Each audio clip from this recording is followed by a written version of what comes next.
जी मुलं लठ्ठ आहेत, आपण लहानपणी शाळेमध्ये वगैरे पण बघितले, पटकन तू जाड्या आहे, तू हे, तू ते, अशा प्रकारे ना त्यांना डिवचलं जातं. मग त्यांच्यामध्ये तो एक न्यूनगंड निर्माण होतो, स्वतःबद्दल सेल्फ डाऊट तयार होतो. मग अशा वेळेस मुलांची मानसिकता पालकांनी कशी हाताळली पाहिजे किंवा पालकांनी याकडे कुठल्या मानसिकतेनं पाहायला पाहिजे?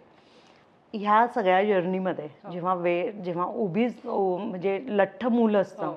त्याच्यामध्ये मानसिकतेमध्ये थोडा तरी परिणाम झालेला असतो. जरी त्या मुलांनी दाखवलं किंवा नाही दाखवलं तरी खरंय. त्याला मित्रांमध्ये थोडंसं ऑकवर्ड वाटत असतं किंवा जसं म्हटलं तसं शाळेत वगैरे चिडवलं जातं किंवा काय, ह्याचा त्याच्या मानसिकतेवर ऑलरेडी परिणाम झालेलाच असतो.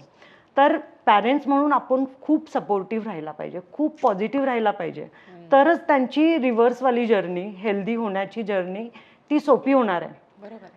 जर समजा आपणही त्याला तसंच बोलत राहिलो, तू जाड आहे, तू खूपच खातोस, तू हेच नाही करत किंवा काय, किंवा बॉडी शेमिंग आपण कुणासमोर त्याची करत राहिलो, तर त्याच्यामध्ये एक परत न्यूनगंड निर्माण होतो आणि त्याच्या मानसिकतेवर कुठेतरी परिणाम होतो आणि ती मुलं खूप खचून जातात. आता त्याच्यामध्ये स्ट्रेस डेव्हलप झाला मुलांमध्ये की मग कॉर्टिझोलची लेवल वाढते. आता कॉर्टिझोलची जेव्हा लेवल मुलांमध्ये वाढते तेव्हा मग इमोशनल मंचिंग मुलं चालू करतात आणि मग असं वाटतंय की मग ते खूप खा करतात आणि त्याच्यामध्ये परत वेट वाढतं. त्यापेक्षा तुम्ही तुमच्याशी लहानपणापासून त्यांचा कनेक्ट आहे पॅरेंट्स म्हणून, तर तुम्ही हे काम खूप सोप्या पद्धतीने करू शकता. पण खूप सपोर्टिव्ह राहा, खूप पॉझिटिव्ह बोला. ठीक आहे, आता जसं त्यांनाच तुम्ही इन्व्हॉल्व करून घेतलं, चल आपण सगळेच मिळून हेल्दी करूयात किंवा सगळेच मिळून छानपैकी काय हेल्दी बनवायचं आहे, कुकिंगमध्ये त्यांना इन्व्हॉल्व करून घ्या, मेनू डिस्कस करा. अरे हे हेल्दी आहे, हे चांगलं नाही आहे हेल्थसाठी, हे आपण करूयात, ते करूयात. तर ती मुलं ॲक्टिवली त्याच्यामध्ये पार्टिसिपेट होतात. त्यांच्याबरोबर सायकलिंगला जा, बाहेर वॉकिंगला जा, मैदानी खेळ खेळा. तर त्याच्याबरोबर तुम्ही इन्व्हॉल्व व्हा, तरच हे सोपं होणार आहे.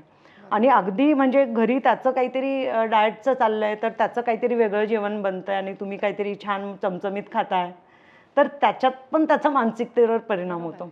तर त्यापेक्षा छानपैकी सगळे हेल्दी खा, छान घरातलं वातावरण तसं ठेवा, पॉझिटिव्ह राहा आणि सपोर्टिव्ह राहा त्याच्याशी. हे सगळं तुम्ही एकत्र जेव्हा कुकिंग त्याच्याशी एकत्र करताय, डिस्कशन करताय, त्याच्याबरोबर खेळताय किंवा डिस्कशन करा. कम्युनिकेशन, हेल्दी कम्युनिकेशननी पण मुलं खूप फ्री होतात आणि छान तुमचं बॉन्डिंग बनतं.